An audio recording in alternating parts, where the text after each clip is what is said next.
Alors là, c'est amusant. Comment elle s'appelle? Cindy Léonie. Alors on nous a vendu, on a eu l'ignoble sopo qui a fini par dégager, qu'on appelait soppositoire, soporifique.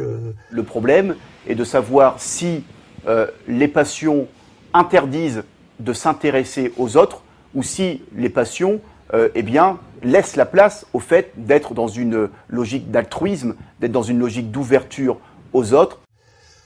Rien que d'en parler, j'ai des aftes. Voilà. Et là, on a une nouvelle qu'on nous présente. Elle est comment? Juive sénégalaise. Juive sénégalaise, qui est assez magique.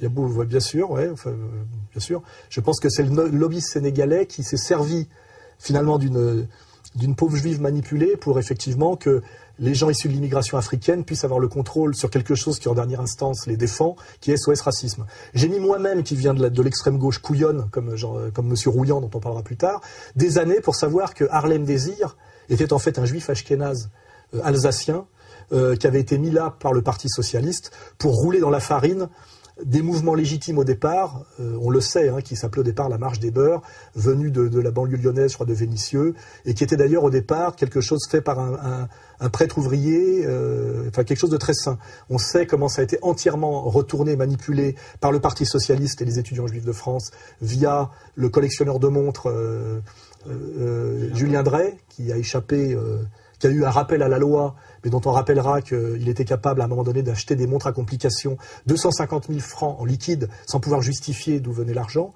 Donc on est bien dans quelque chose, dans un système bien sale, bien laid. Et donc moi j'ai mis des années à comprendre ce qu'était SOS Racisme. Et finalement,